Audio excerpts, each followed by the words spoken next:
Kita berjumpa lagi di channel MDS Official.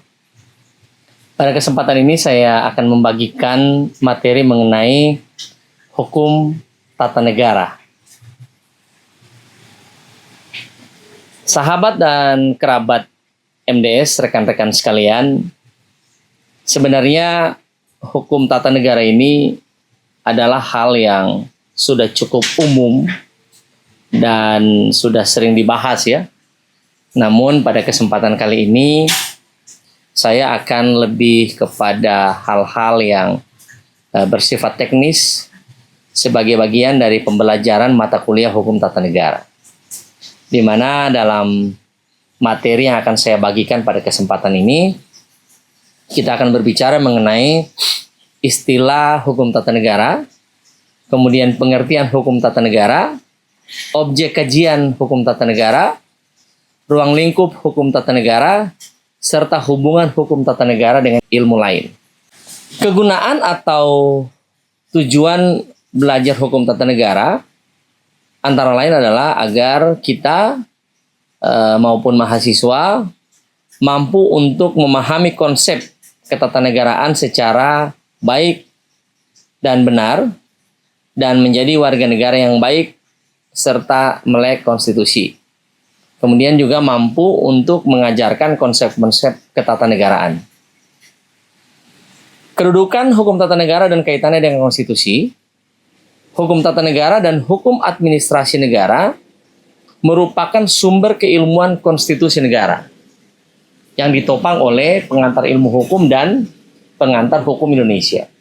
Jadi hukum tata negara ini adalah bagian ya yang melengkapi pengantar ilmu hukum atau pengantar hukum Indonesia, sehingga pengantar hukum Indonesia maupun pengantar ilmu hukum ya saling menopang dengan hukum tata negara dan hukum administrasi negara.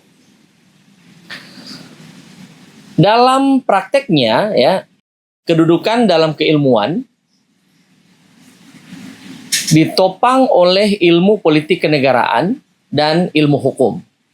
Jadi kalau saya menggambarkan grafiknya atau saya menggambarkan kedudukannya, ilmu politik kenegaraan ditambah ya dengan ilmu hukum, itulah hukum tata negara. Sekali lagi, ilmu politik kenegaraan ditambah dengan ilmu hukum ya sama dengan atau itulah yang disebut dengan hukum tata negara. Nah, di beberapa negara istilah hukum tata negara dikenal dengan di Inggris disebut dengan constitutional law. Di Prancis disebut dengan droit constitutionnel. Di Jerman disebut dengan Verfassungsrecht dan di Belanda disebut dengan Staatsrecht ya. Itu istilah-istilah asing atau di negara-negara yang juga mengajarkan hukum tata negara di universitasnya. Nah, pengertian hukum tata negara sendiri secara etimologis ya. Secara etimologis adalah cabang ilmu hukum yang membahas mengenai tatanan struktur kenegaraan, mekanisme hubungan antar struktur-struktur organ atau struktur kenegaraan, serta mekanisme hubungan antara struktur negara dengan warga negara.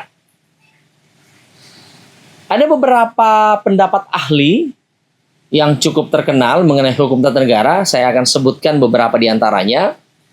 Seorang ahli hukum asal Belanda yang cukup terkenal yang bernama Van Vollenhoven menyebutkan bahwa hukum tata negara mengatur semua masyarakat hukum ya, baik di atas maupun di bawah menurut tingkatannya, di mana masing-masing akan menentukan wilayah lingkungan rakyatnya, badan-badan negara dan fungsinya, susunan serta wewenangnya masing-masing yang berkuasa dalam masyarakat hukum itu. Itu menurut Profesor Van Vollenhoven. Kemudian masih dari Belanda, ada lagi pendapat dari Van der Pot yang mengatakan bahwa hukum tata negara adalah serangkaian aturan yang menentukan badan-badan yang diperlukan serta wewenangnya masing-masing. Jadi rekan-rekan sekalian, Van der Pot ini sudah lebih detail dengan memberikan definisi bahwa hukum tata negara adalah serangkaian peraturan yang menentukan badan-badan yang beroperasi di negara, ya. Kemudian wewenang masing-masing serta hubungannya satu dengan yang lain maupun hubungan lembaga-lembaga atau badan-badan negara itu dengan individu. Nah, ini lebih detail lagi ya, diberikan definisi oleh Van der Pot. Kemudian Logeman mengatakan secara singkat dan ringkas bahwa hukum tata negara adalah hukum yang mengatur organisasi negara. Nah, Logeman lebih praktis ya, memberikan definisi. Nah, masih dari Belanda, seorang pakar hukum yang juga tidak asing lagi yang bernama Van Apeldoorn memakai istilah hukum tata negara dalam arti luas yang sama artinya dengan istilah hukum tata negara dalam arti sempit. Sehingga hukum tata negara dalam arti luas meliputi hukum tata negara dan hukum administrasi negara. Jadi kalau menurut Apeldoorn ya, hukum tata negara plus hukum administrasi negara disebut dengan hukum negara. Lebih komprehensif ya yang disebutkan oleh Apeldoorn. Sehingga ia mengatakan bahwa hukum negara dalam arti sempit menunjukkan orang-orang yang memegang kekuasaan pemerintahan dan batas-batas kekuasaannya. Ia tidak banyak membicarakan tentang hukum tata negara kecuali hanya mengenai tugas, hak, dan kewajiban alat-alat kelengkapan negara dan tidak menyinggung tentang kewarganegaraan maupun tentang HAM. Ini yang didefinisikan oleh Van Apeldoorn. Ada lagi dari Inggris, yaitu Wade and Phillips, mengatakan bahwa hukum tata negara mengatur tentang alat-alat kelengkapan negara, tugasnya dan hubungannya antara alat perlengkapan negara itu sendiri. Nah, mirip-mirip ya dengan definisi-definisi yang ada sebelumnya. Kalau dari negara kita, dari Indonesia, ada salah satu pendapat yang menarik dari pakar hukum tata negara yang bernama Profesor Kusumadi Pujo Sewoyo. Ya. Beliau mengatakan bahwa hukum negara adalah hukum yang mengatur tentang bentuk negara, kesatuan atau federal, bentuk negara. Kemudian bentuk pemerintahannya, apakah kerajaan atau republik, ini misal ya, yang menunjukkan masyarakat hukum, atasan ataupun bawahan, serta tingkatannya atau hierarki. Ya. Yang selanjutnya menegaskan wilayah dan lingkungan rakyat dari masyarakat hukum itu sendiri, dan akhirnya menunjukkan alat-alat perlengkapan yang memegang kekuasaan dari penguasa, serta susunannya yang merupakan sekumpulan orang atau sejumlah orang, dan juga mengatur mengenai wewenang, tingkatan, serta perimbangan dari alat kelengkapan negara itu sendiri. Nah, itu tadi saya sebutkan definisi-definisi dari pakar-pakar hukum yang sudah tidak asing lagi di dunia hukum internasional maupun di tingkatan nasional. Definisi hukum tata negara telah dikembangkan oleh para ahli hukum sehingga tidak hanya mencakup kajian mengenai organ negara, fungsi, dan mekanisme hubungan antar organ negara itu, tetapi mencakup juga persoalan-persoalan yang terkait dengan mekanisme hubungan antara organ-organ negara itu dengan warga negara. Ya. Nah, hukum tata negara adalah ilmu yang termasuk salah satu cabang ilmu hukum, yaitu hukum kenegaraan yang berada di ranah hukum publik. Jadi hukum tata negara masuk dalam ranah hukum publik, tidak masuk dalam ranah hukum privat tentunya.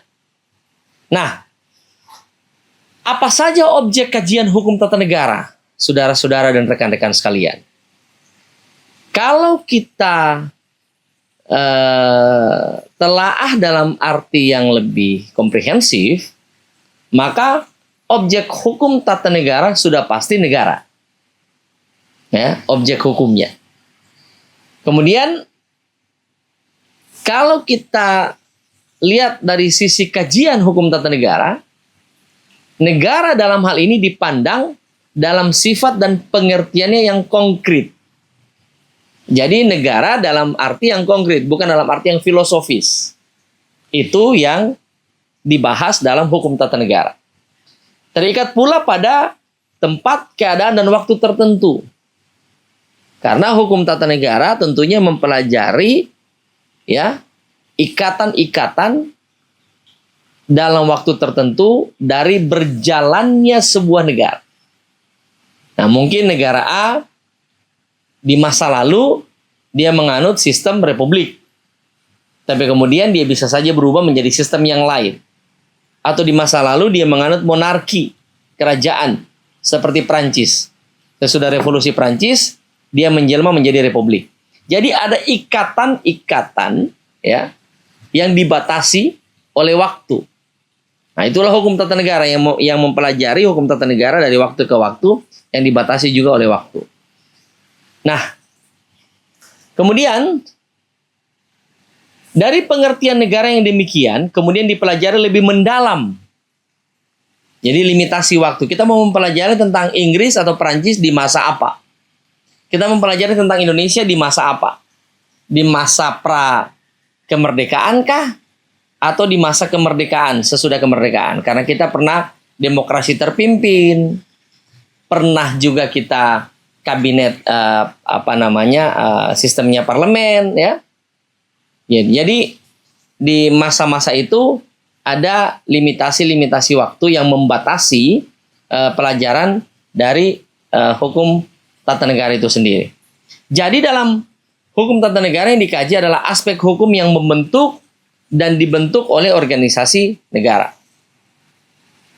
Nah, apa yang menjadi ruang lingkup hukum tata negara, saudara-saudara sekalian? Yang menjadi ruang lingkup hukum tata negara adalah yang pertama, konstitusi. Itu ruang lingkup tata negara yang pertama, konstitusi. Sebagai hukum dasar beserta berbagai aspek perkembangannya dalam sejarah kenegaraan dari negara yang bersangkutan yang akan dipelajari. Proses pembentukannya dan perubahannya, kekuatan yang mengikatnya, cakupan dan substansinya. Itu ruang lingkup hukum tata negara yang pertama. Kemudian yang kedua adalah struktur kelembagaan negara dan mekanisme hubungan antara organ-organ kelembagaan negara baik secara vertikal maupun horizontal bahkan diagonal. Kemudian ruang lingkup yang ketiga adalah pola-pola dasar ketatanegaraan yang dianut dan dijadikan acuan bagi pengorganisasian, ya, pembentukan dan penyelenggaraan organisasi negara itu sendiri serta mekanisme kerja organisasi negara. Dan yang keempat dari ruang lingkup hukum tata negara adalah prinsip-prinsip kewarganegaraan dan hubungan antar negara dengan warga negara beserta hak-hak dan kewajiban asasi manusia. Bentuk-bentuk dan prosedur pengambil alihan, ya, serta pengambilan keputusan serta mekanisme perlawanan terhadap putusan hukum. Yang kalau di Indonesia merupakan kewenangan Mahkamah Konstitusi. Itu perlawanan konstitusional terhadap keputusan hukum. Keputusan hukum seperti undang-undang. Gitu ya. Itu sudah keputusan hukum, tapi ada pihak yang tidak terima, ada pihak yang merasa bahwa hak konstitusionalnya terganggu, sehingga dia bisa melakukan perlawanan terhadap keputusan hukum itu lewat mekanisme Mahkamah Konstitusi di negara kita. Nah, jadi itu 4 ya, ruang lingkup hukum tata negara. Nah, Kita akan bicara sekarang mengenai hubungan hukum tata negara dengan ilmu lain. Karena tentunya hukum tata negara tidak berdiri sendiri ya, rekan-rekan dan saudara-saudara sekalian. Banyak cabang ilmu pengetahuan yang menjadikan negara sebagai objek kajiannya. Jadi hukum tata negara bukan satu-satunya ilmu, ya, hukum tata negara sekali lagi saya katakan, bukan satu-satunya ilmu yang menjadikan negara sebagai objek kajiannya. Ada beberapa cabang ilmu lain yang juga menjadikan negara sebagai objek kajian. Yang kedua, hukum tata negara termasuk keluarga ilmu hukum kenegaraan. Jadi tadi ada ilmu negara, ilmu administrasi negara, hukum tata negara ya. Di mana itu saling berkait satu dengan yang lain. Nah, apa hubungan HTN dengan ilmu negara? Ilmu negara, saudara-saudara sekalian, adalah ilmu pengetahuan yang menyelidiki asas-asas pokok dan pengertian pokok mengenai negara. Kemudian, ilmu negara merupakan ilmu pengantar untuk mempelajari hukum tata negara maupun hukum administrasi negara. Jadi justru ilmu negara adalah pengantar untuk masuk secara lebih detail mempelajari mengenai hukum tata negara dan hukum administrasi negara.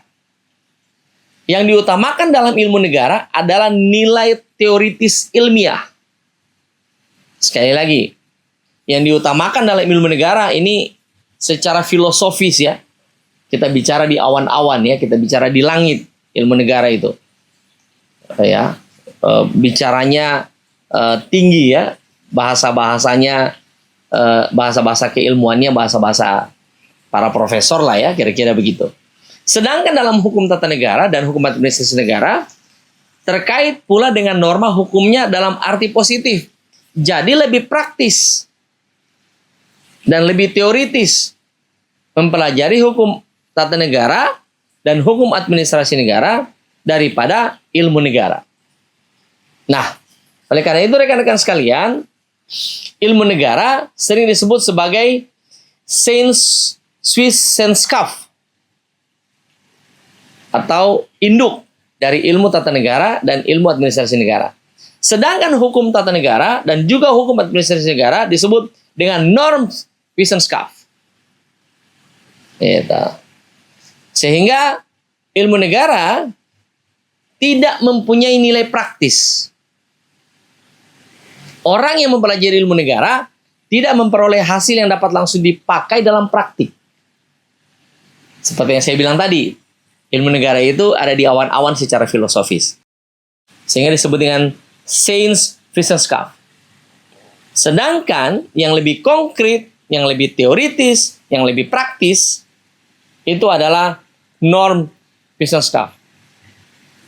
Objek penyelidikan ilmu negara dalam asas-asas pokok dan pengertian-pengertian pokok tentang negara bersumber ya kepada objek hukum tata negara sebagai ilmu hukum positif yang berlaku di suatu waktu dan di suatu tempat. Nah, sekarang apa hubungan HTN dengan ilmu politik? Hukum tata negara mempelajari peraturan-peraturan hukum yang mengatur organisasi kekuasaan negara. Sedangkan ilmu politik mempelajari kekuasaan dilihat dari aspek perilaku kekuasaan tersebut. Setiap produk undang-undang merupakan hasil dari proses politik. Saya kira kita semua sepakat hal ini. Dan memang ini adalah realita. Undang-undang dilahirkan oleh lembaga legislatif. Di Indonesia dikenal dengan Dewan Perwakilan Rakyat maupun Dewan Perwakilan Rakyat Daerah yang menghasilkan perda. Nah, produk undang-undang merupakan hasil dari proses politik karena para anggota dewan yang merumuskan undang-undang adalah hasil dari keputusan politik di pemilihan legislatif yang terdiri dari partai-partai atau kader-kader partai. Nah, karena undang-undang merupakan hasil dari proses politik atau keputusan politik, pada hakikatnya undang-undang disusun oleh kekuatan politik atau oleh kekuasaan politik. Dan negara diberi wewenang untuk melalui prosedur atau tata cara yang sudah ditetapkan oleh hukum tata negara. Dengan kata lain, rekan-rekan sekalian, saudara-saudara sekalian, ilmu politik melahirkan manusia-manusia hukum tata negara. Ilmu politik. Sebaliknya, hukum tata negara merumuskan dasar dari perilaku politik atau perilaku kekuasaan. Jadi ada hubungan timbal balik. Ada hubungan sebab akibat antara ilmu politik dengan hukum tata negara. Karena ilmu politik melahirkan manusia-manusia. Melahirkan person dari hukum tata negara. Sebaliknya hukum tata negara merumuskan cara berpikir, jalur, dan mekanisme. Ya, hubungannya timbal balik, ya, resiprokal. Kemudian dibentuk oleh lembaga-lembaga politik, sedangkan hukum tata negara melihat undang-undang adalah produk yang dibentuk oleh alat-alat perlengkapan negara yang diberi wewenang melalui prosedur dan tata cara yang ditetapkan oleh hukum tata negara. Dengan kata lain, saudara-saudara sekalian, ya, ilmu politik melahirkan manusia-manusia tata negara. Sebaliknya, hukum tata negara merumuskan dasar dari perilaku politik atau kekuasaan. Itu hubungan resiprokalnya, hubungan timbal baliknya. Nah, sekarang apa hubungan hukum tata negara dengan hukum administrasi negara? Di kalangan para sarjana ada perbedaan tentang masalah ini. Ada yang berpendapat bahwa HTN dan HAN berbeda secara prinsip, seperti dikemukakan oleh Van Vollenhoven dan Logeman. Van Vollenhoven dan Logeman mengatakan bahwa antara kedua bidang ilmu tersebut adalah berbeda. Ya, antara hukum tata negara dan hukum administrasi negara. Ada juga yang mengatakan bahwa HTN dan HAN tidak berbeda secara prinsip, seperti Cronenberg dan Van der Port yang tadi saya sebutkan di awal materi ini. Menurut Cronenberg, hubungan HTN dan HAN ini tidaklah prinsip, karena yang satu bersifat umum, sementara yang lain hanya bersifat khusus. Seperti halnya hubungan antara hukum perdata dengan hukum dagang. Nah, tipis sekali perbedaannya, ya. Satu katanya umum dan satu hanya khusus. Sehingga menurut Cronenberg dan Van der Port tidak berbeda secara prinsip. Berbeda dengan pendapat Van Vollenhoven dan Logeman. Tapi inilah hukum. Ya, beda orang, beda pendapat, dan bebas-bebas saja. Ada yang bilang bahwa sarjana hukum itu kalau kumpul 5, pendapatnya bisa 10, satu orang 2. Itu sah-sah saja. Karena inilah keilmuan yang terus-menerus berkembang dan diuji sesuai dengan perkembangan zaman. Nah, pengertian pokok hukum tata negara adalah menyangkut struktur hukum dan kehidupan bernegara. Sedangkan hukum administrasi negara, rekan-rekan sekalian, memusatkan perhatian pada substansi sistem pengambilan keputusan dalam kegiatan berpemerintahan. Itu mengenai pengertian pokok dari hukum tata negara. Oleh karena itu, rekan-rekan sekalian, kesimpulannya adalah mempelajari hukum tata negara sangat menarik. Kenapa? Karena kita hidup di sebuah negara, di mana negara yang kita hidup ini tentunya menganut suatu prinsip atau suatu hukum tata negara tertentu. Nantikan materi-materi yang lain di channel ini, tentunya akan memperkaya pengetahuan kita, akan membuat kita semakin tertarik untuk mendalami mengenai hukum tata negara. Terima kasih, sampai bertemu lagi di materi berikutnya. Jangan lupa komen, like, dan subscribe. Salam hormat dari saya, sampai bertemu di materi berikutnya.